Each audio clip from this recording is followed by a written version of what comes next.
Hello and welcome. Today we're going to talk about blogging and vlogging in the classroom. You might be asking, what is that? I've heard those terms before, but what exactly is that? A blog is a regularly updated website or web page, typically run by an individual or small group, that's written in an informal conversational style. Many adults keep blogs. They may blog about new recipes that they've found or books that they've read. The difference between a blog and a vlog is that vlogs are primarily done in video form. So maybe videos of somebody doing lacrosse moves or videos of people playing a certain game. So throughout these different professional development days, we've been talking about the 21st century skills, in particular the 4 C's. One of the 4 C's is communication, and blogs do a wonderful job at enhancing communication skills in students. One way they allow students to improve these skills is that they're able to express their ideas to the broader community. In a school, we're typically limited to the students and parents and staff in the school for students' papers to be read or their ideas to be heard. Vlogging and blogging allow students to speak to a larger audience. If they post something online, it could reach hundreds or millions of people, depending on how wide range their blog is. So students aren't limited in audience. They don't have to specifically write for a teacher. They could write to a whole bunch of different audiences. They're able to create change and bring attention to ideas that they find are important. Students know that if they write a paper in the classroom on global warming, that the teacher may be the only one who ever reads that. It brings importance to their work when they're able to post it online and have a larger audience read it, and it gives them confidence that they may bring about change. It also enhances global citizenship. So students are able to discuss and debate and talk with people from around the world about issues that are global.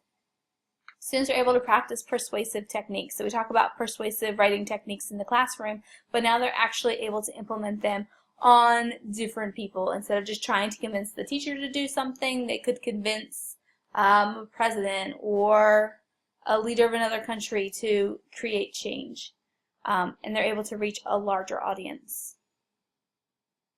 Students are able to practice public speaking skills. Public speaking is often pushed aside due to time restraints and worried about testing, but it is definitely a necessary skill for 21st century learners. So by students creating vlogs, they're able to practice that on a weekly basis or a daily basis, however you choose to do it, and increase their ability to speak to an audience. It also discusses different ways of communication. So how we speak in an educational setting is different than how we speak at home, so it reinforces that idea. Students are able to engage in educational conversations with others. If you set up a blog about a literature book that you are reading, students can discuss and communicate back and forth with each other about that book outside of school. So it doesn't force them to just talk in school about a specific thing, but it could be homework, discussing what the main character is doing. They're also able to think before adding ideas. In the classroom, it's kind of think on your feet. You need to answer quickly. You can't sit there and think for 15 minutes about the conversation before adding your 2 cents to it. So students who require that extra time to think are able to engage more fully in conversations when they have the 15 minutes to think before they type their response to something. It also increases confidence. Quieter students are able to benefit because their voices are able to be heard without throwing them into the spotlight. And then all voices are able to be heard. You're not just constantly calling on one whose hand's up, but in a blog, everybody can answer everybody's question or ask their own questions. Another 4C is collaboration. So blogging or vlogging helps students collaborate with classmates on a topic. Students can work together to create a web page or a blog about a topic that they think is interesting. If it's a school subject, they could research World War II and create a blog on World War II and add all their information that they've learned to it. You can also collaborate with students around the world on a project. So if there is a certain blog that's up, students from Kenya could write in. We currently have students We work with Kenya very closely through Kenya Connect, so we can have students talking back and forth with the students in Kenya, and time zone is not an issue. We don't have to worry about finding time to do different things, so it makes life a little easier when you're able to just talk back and forth through a blog. Creativity, another one of the 4 C's.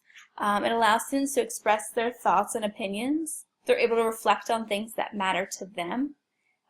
They're able to express themselves creatively. If they are using a vlog, they could play a musical instrument, or they could create a skit that teaches something. And they're able to share their talents and gifts with others. So, why blogging in the classroom? According to Lampinen, it addresses many different standards. You could work through social studies standards, math standards, reading standards. Blogging kind of incorporates everything. It holds students accountable for work. Since their work is published online, they know people will see it, so they will hold themselves to a higher accountability, and they can't say I lost it. It's on the website. So that won't be an excuse that they can use. It's structured, but at the same time it's open for self-expression. So they have specific guidelines in which they need to stay in, but they are able to express themselves in multiple different ways.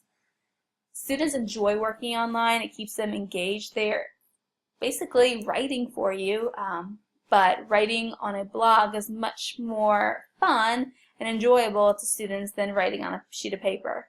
And then it forces students to write for multiple purposes. So students may be writing to persuade somebody to do one thing, or they may be writing an informational piece about a different topic. So there's lots of different types of writing that are included in a blog.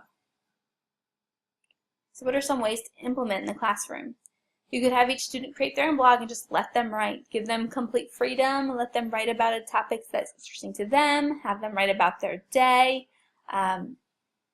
It allows students to just write more, and we know that the more that they write, the better writers they will become. So you could open it up completely and be completely free in their topics. You could also create a blog to discuss a novel. So if you're reading a certain novel as a class, you could post questions, and students could answer questions back and forth about the novel that you're reading. You could video science experiments and create a science blog and have students post their videos and then discuss their results and things like that. You could create a current events blog and write about what's happening around the world. There's many different ways that you could implement a blog or vlog in the classroom. I hope you're able to gather some ideas from this presentation, and thank you for listening.